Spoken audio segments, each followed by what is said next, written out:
মা ভালো তো মেয়ে ভালো, মা ভালো হইলে মাইয়ারা ভালো হইব, ফলাটা ভালো হইব গো আম্মা। ও আম্মা তোমার ফাও ধরে কইয়া যায়, অনুরোধ করে কইয়া যায় গো আম্মা তুমি কুদ্দুর বদলাও, তাইলে আমার দেশটা বদলাইব। তুমি একটু বদলাও, আমার মুসলমান আমার আগের ঐতিহাসে ঐতিহ্য ফিরা পাবে, ঠিক কিনা?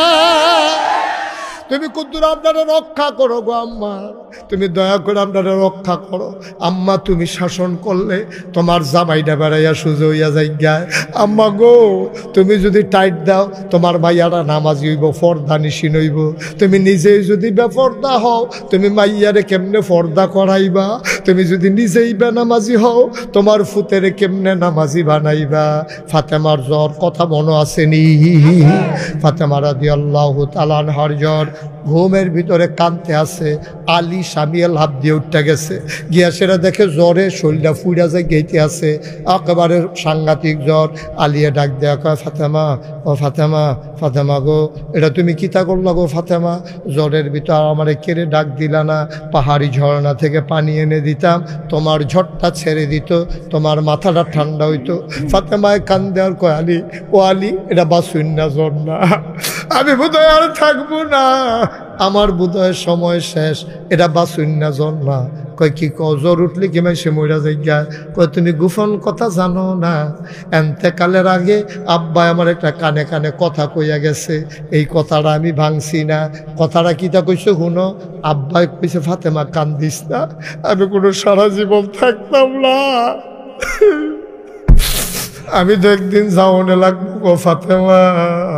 আমার আব্বাই আমার নবীজি আমারে কইছে ফাতেমা, ও ফাতেমা কান্দিস না, কান্দিস না, যা বাইজা, আমি কোনো সারা জীবন থাকতাম না। তোর একটা কথা কই, এই জান্নাতের ভিতরে আমার পরিবারের মধ্যে সবার আগে তোর সাথে আমার দেখা হবে। এই দিনে আমি বুঝছি আব্বার এন্তেকালের পরে আমি বেশি দিন থাকবো না, ওই দিন বুঝা ফেলছি। ফাতেমা ডাক দেয়া কালি, আপনি টেনশন করেন না, আমার সময় শেষ। আবার কয় আপনি এদিকে আইয়েন।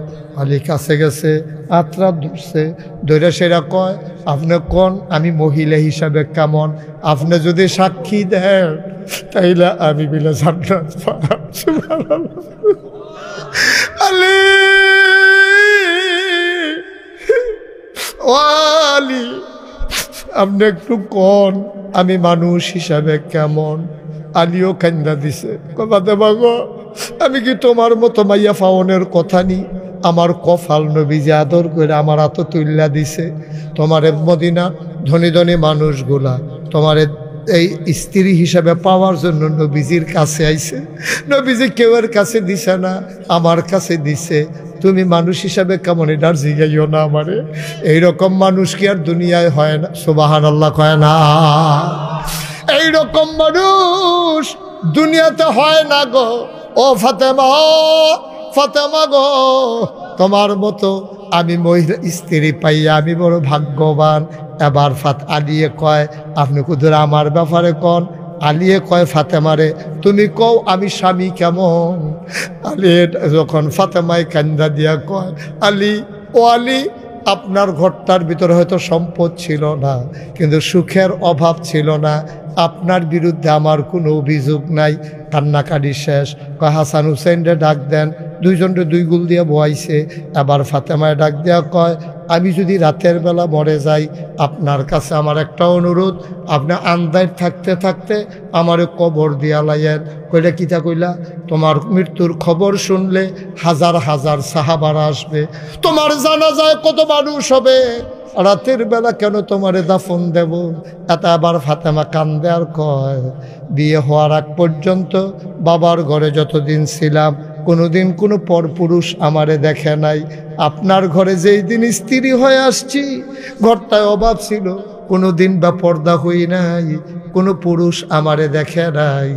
জীবিত থাকা অবস্থায়, বিয়ের আগে বিয়ের পরে কোনোদিন কোনো পুরুষের সামনে গেলাম না। লাশ হইয়া কাফনের কাপড় পইরা মানুষের সামনে যদি আমারই নিয়ে শোয়ান তাইলে কাফনের বাইরে দিয়া বাইসে বুঝ জ্বালাইব ফাতেমায় মোড়া ছিল না, চিকন আছিল, লম্বা ছিল না, খাড়ু। সুবহানাল্লাহ কয় না?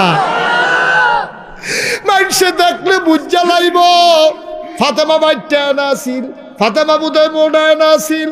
এই চিন্তা যেন কেউ করতে না পারে।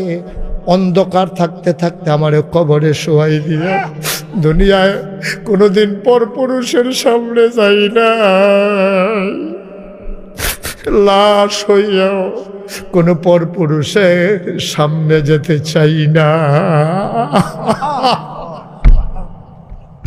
আহরণদের আম্মারা চিন্তা করছেন নি গো আম্মা? পরহেজগারি কারে কয়? আহরণদের বাবারা, কলজার টুকরা যুবকেরা রে, আমি কোনোদিন তোমাদের এই গ্রামে আসি নাই, আর কোনোদিন আসবো কিনা এটাও জানি না, তকদিরে আছে কিনা জানি না। তবে একটা কথা মনে রাখো, কোনোদিন যদি মুশতাক ফয়েজি আর না আসে, কোনোদিন যদি তোমাদেরকে না ডাকে, মনে রাখবা আমি এসেছিলাম আমার কলজার টুকরা যুবকটিরে, আমার মুরব্বী আব্বারারে, পর্দার আড়ালের আমার আম্মারারে আমি 2-4টা কথা কইয়া গেলাম, কথাটি গেটটা রাখ, এই অনুযায়ী জীবনটা চালাইও। তুমি সাদা কাগজ লেখা রাখো, এই অনুযায়ী যদি জীবন চালাইতে পারো, একদিন যখন মরে যাবা, কাফন পরাইয়া যখন দাফন করে দেবে মাটির কবরে, সবাই দেখুক মাটির কবর, তুমি কবরে গিয়া দেখবা মাটির কবর মাটি নাই, মাটির কবর জান্নাতের টুকরা হয়ে গেছে।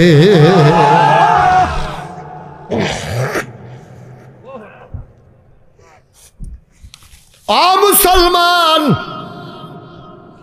গভীর মনোযোগ। জীবনে গোনা নাই এমন একটা মানুষও নাই। 33 বছর মুশতাক ফয়েজি দেশে দেশের বাইরে মাহফিল করে, মাহফিলে কদম দিলে মাহফিলটার ওজন বুঝি। আজকে আহরণদের এই মাহফিলে কদম দিয়া মন্ডায় সাক্ষী দিছে, তোমাদের মাহফিল আমার আল্লাহ কবুল করে নিয়েছে। এই কবুল হওয়া মাহফিলটাতে যারা দাঁড়াই রইছ, যারা বৈশা রইছ, একজন লোক লইল না, একজন লোক লইল না, মন সাক্ষী দিছে তোমাদের মাহফিল কবুল। এই কবুল হওয়া মাহফিলে আম্মার লাগিয়া, আম্মার লাগিয়া, আব্বার লাগিয়া কুদুর দোয়ার দরকার আছে নিও, কথা কোনো দরকার আছে নি? আপনি তো মাহফিলের ওজন বুঝছেন না। আপনার মা কবরের তাইয়া মাহফিলের সাইডগুল দিয়ে আটে, ফেরেস্তার লোকে দেখে, আমরা তো দেখি না, আপনিও দেখেন না, আমিও দেখি না, ফেরেস্তায় তো দেখে।